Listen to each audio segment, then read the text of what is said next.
ថ្ងៃនេះក្រុមការងាររបស់ខ្មែរយើងបានមកដល់វត្តវិនៈសិលារុក្ខារាមហៅវត្តដីសម្បទានវត្តនេះស្ថិតនៅភូមិសម្បទានឃុំសំបុកស្រុកចិត្តបុរីខេត្តក្រចេះ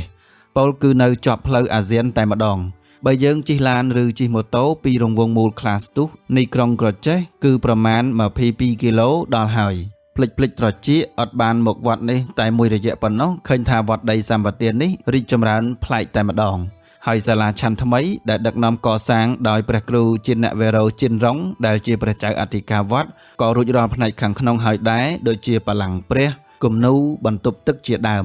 សប្តាហ៍ថ្ងៃនេះយើងឃើញថាជាងកំពុងកសាងនិងសម្អាតផ្នែកខាងក្រៅជាបន្តទៀតទន្ទឹមនឹងនេះនៅថ្ងៃ7រោច8រោចខែបុស្សឆ្នាំអាសាញ់សប្តាហ៍ស័កពុទ្ធសករាជ2569ត្រូវនឹងថ្ងៃទី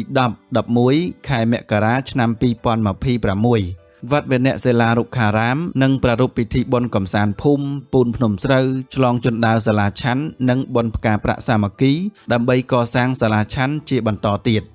អាស្រ័យហេតុនេះសូមសប្បុរសជនចូលរួមតាមសទ្ធាផងចុះសប្បុរសជនទាំងអស់អាចចូលរួមដោយផ្ទាល់ឬចូលរួមតាមរយៈព្រះអង្គគ្រូចិនវេរោចិនរងតាមលេខទូរស័ព្ទដែលមាននៅក្នុងវីដេអូនេះសូមអរព្រះគុណនិងសូមអរគុណណាស់សម្រាប់ការជួយចែករំលែកបន្ត